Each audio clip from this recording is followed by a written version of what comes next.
The Sergeant at Arms is directed to make a proclamation. All persons are commanded to keep silent under pain of penalty while the impeachment court is in session for the trial of Vice President Sara Zimmerman Duterte. The impeachment trial of Vice President Sara Zimmerman Duterte is hereby called to order. Please bow our heads and pray.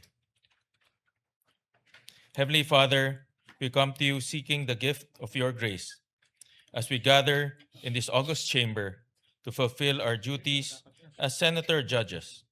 Grant us the gifts of humility, discernment, and wisdom.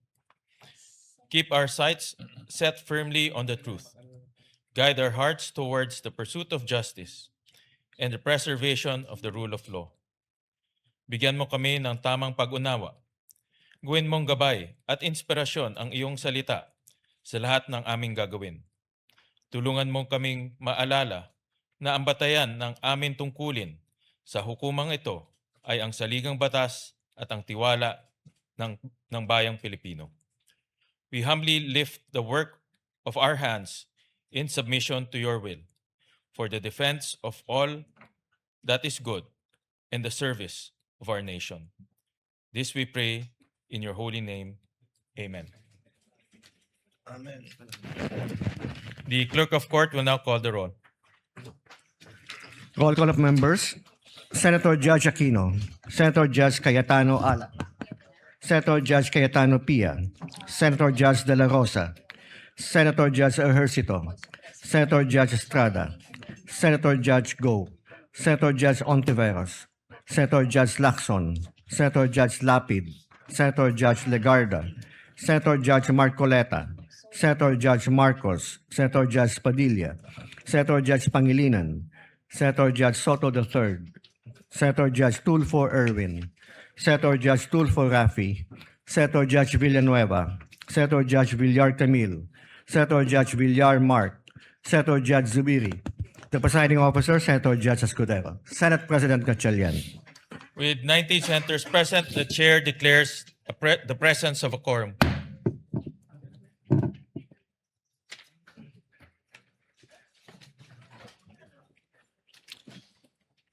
What is the pleasure of Senator Judge Padilla? Yes, sir.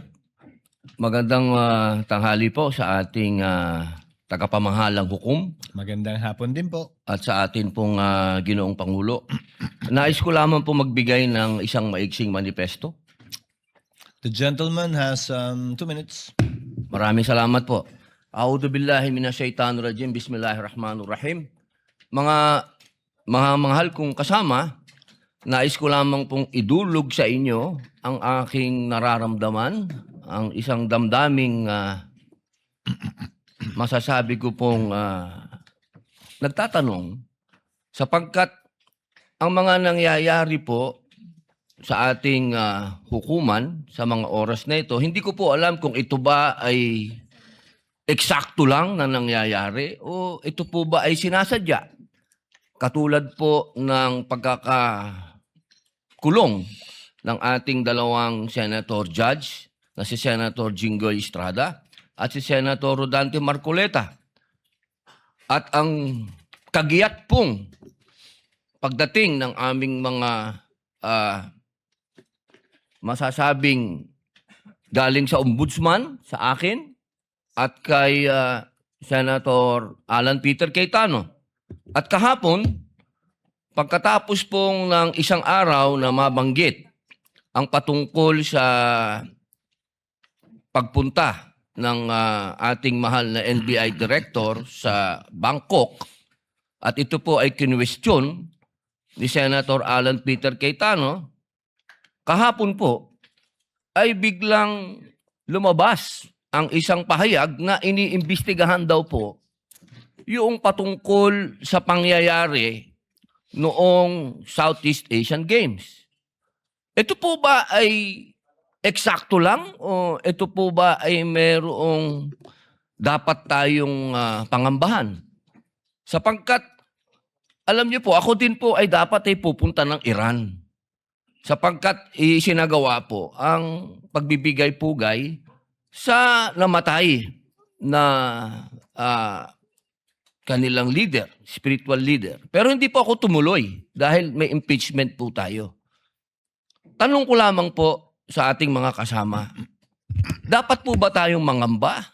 Dapat po ba kaming manggamba? At tayo po ay parang eksakto naman lahat ito? Hindi ba po tayo ay malayang korte? Tayo po ay may karapatan na binibigay ng konstitusyon na magsagawa po ng pagdinig na ito. Yun lamang po. Maraming salamat po, Ginoong tagapamahalang hukom.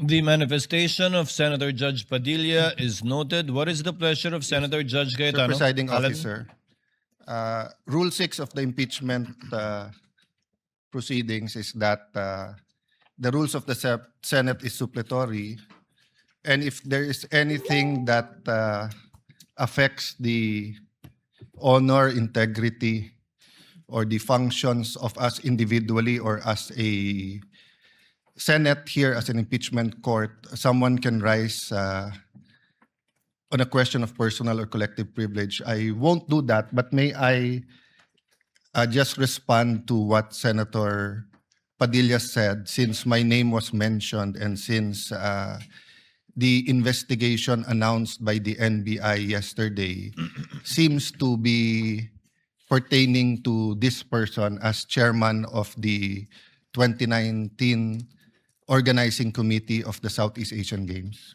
May I, maybe in the form muna of manifestation, unless the presiding officer or Senate President thinks that I should elaborate on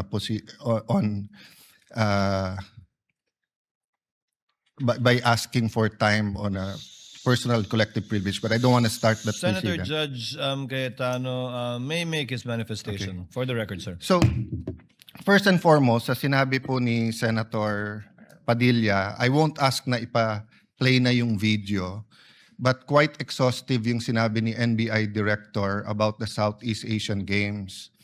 So if the intention was to have a chilling effect, we already have that chilling effect. May 11, hinabol dito sa session hall na to ng mga ahente ng NBI si Senator Bato.